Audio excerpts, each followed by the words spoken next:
Well, speaking of mistake prone, below the division line right now in the AFC East are the Jets at 0-4.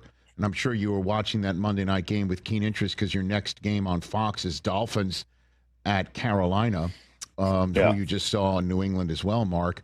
But the number of mistakes the Jets made on the offensive line pre-snap and all of that stuff, I lost track. And how do you fix that? How is an offensive line or a coaching staff can stuff like that be fixed without, I guess, threatening people's jobs, Mark? Yeah, the very beginning, the first drive they were in, I mean, they were just shoving it down the throats of the Miami Dolphins. And I looked at that and said, even though they came away with the fumble by Allen, I'm like, dude, if you adhere to that philosophy, like you're going to win this game.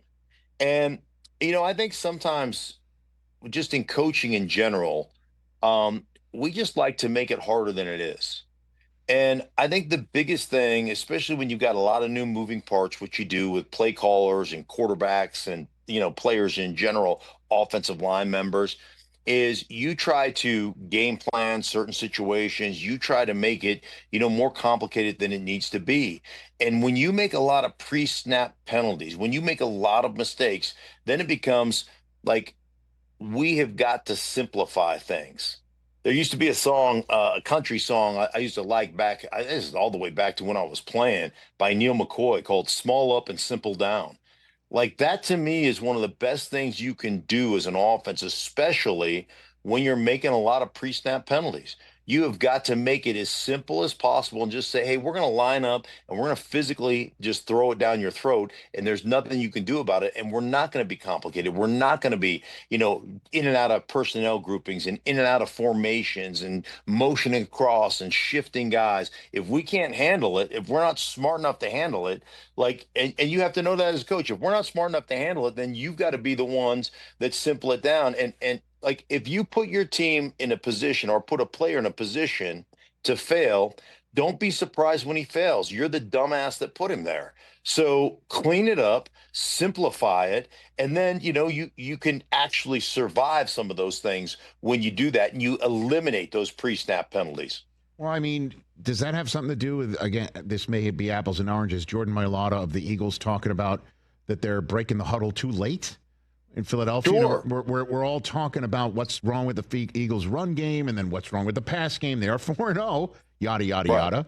But is that something that he's referring to in Philadelphia with their offense? Mark? Yeah, when you break the huddle, like probably somewhere around 12 seconds is where most teams break the huddle.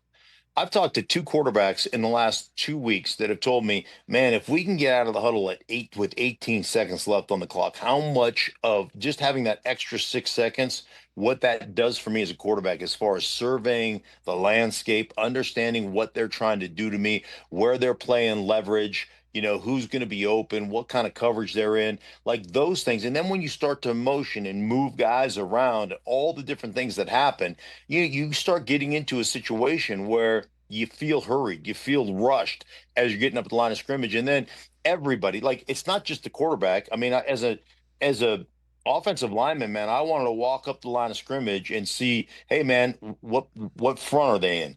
Are the linebackers kicked over? So one of the things I always thought about with linebackers in general, where guys are supposed to line up based upon the defense that they present to you, the defensive front.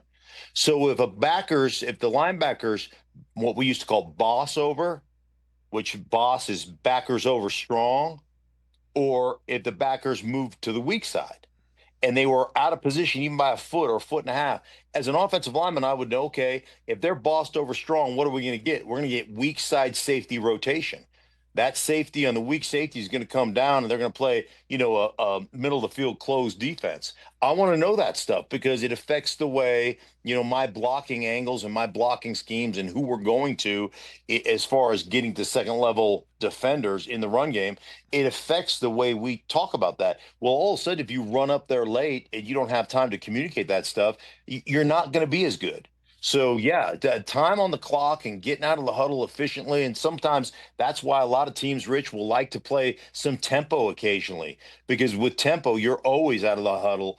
You're not in the huddle. You're always out on the line of scrimmage, at 18, 19 seconds. Hey, you made it all the way to the end. Thanks for that. Check us out every single day streaming live on Disney Plus and the ESPN app 12 to 3 Eastern.